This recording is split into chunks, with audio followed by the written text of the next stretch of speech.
Just a brief thought now. I don't know what the weather's like for a wild night. I've been pondering the wild Christ, particularly as expressed. There's a guy called Martin Shaw who's a kind of I don't know how you would describe him. Mythologist, I think he describes himself as. He's big on story, and he's done a lot of thinking around this. He talks about the appeal of the wild Christ, and I think he's come to faith quite late. Well, he's obviously very young, younger than me, but relatively late in life, because often people come to faith, as kids or teenagers. But he's done it after a long period of consideration and thinking and exploring, and I guess exploring the mystery of being alive. And he's big on this idea of the wild Christ. So I've got a feeling it's original to him.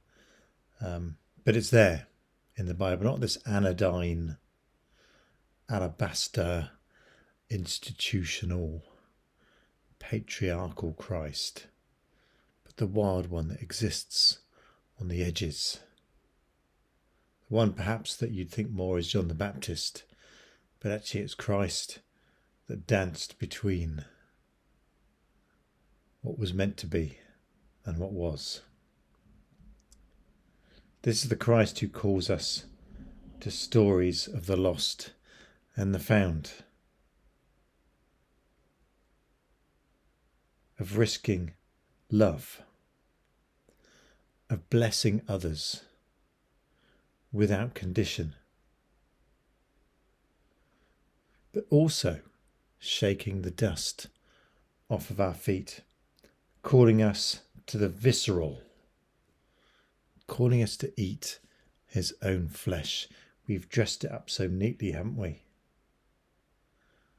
Yet Christ says, eat my flesh, drink my blood.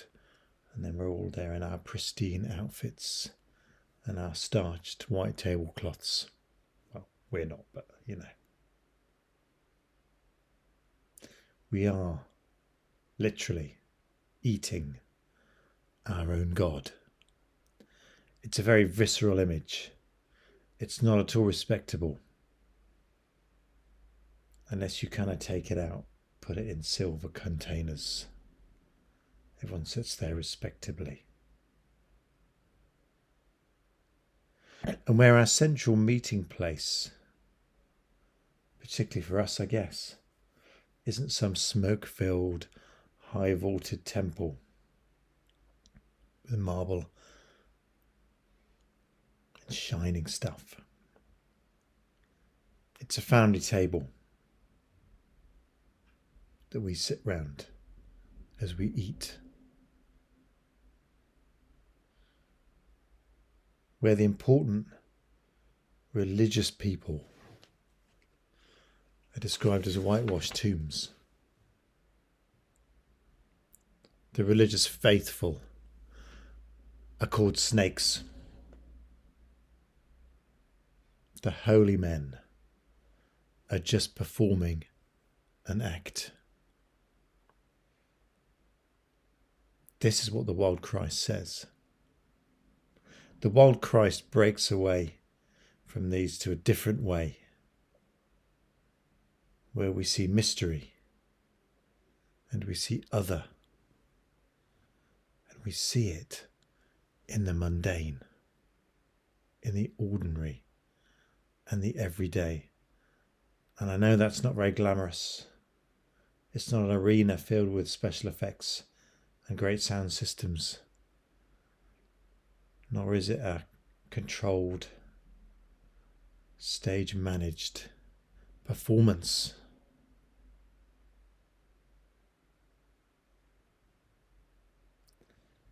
But this wild Christ that exists in the everyday, in the street life, in the kitchen home, in the wind and the dark outside, we still need to ask, well, how then should I live?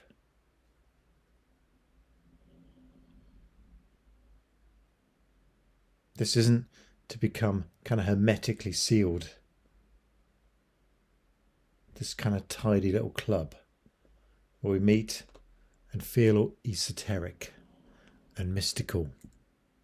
Because that is the temptation. When you start exploring the mystical and the wild side, you become this, well, we've got this thing that we know. But Christ doesn't call us to that either.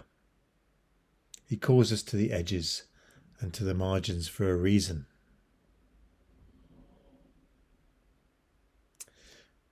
We've started to increasingly say at our place now that you can't read a bit of the Bible unless you read all of the Bible. But see what tradition Jesus would stand in. What did his God, the God of Jesus, say? What did the God that Jesus went to worship say through the prophets and the law? And this is what answers the question, what are we to do? How shall we live if we meet this wild Christ? How did this wild Christ live? He didn't run off into the mystery. He listened to those who went before him, how his Father spoke to those before him. He spoke of justice for the displaced and for the lost, food for the hungry, work for those with nothing. You see it in the great prophets like Isaiah or in Micah. You see it in the laws woven into the first part of the Old Testament. You see it into that very beginning story of creation. These all form the riverbed that the person that Jesus is flowed down. Or rather, white water rafted down. Because the riverbed is full of boulders and snags that will catch and destroy religious hypocrisy and greed and self-service and self-seeking. You've got a river raft over that, or you get snagged on all that stuff. On a whitewater raft, you're safer than in the river.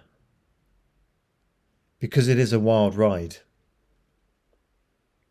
It's not everyone, and not everyone who said they were in it will make it. Another mystery, I guess, that we have to unravel. Not all who call me Lord, Lord, says Jesus. God, I say, I don't know who you are.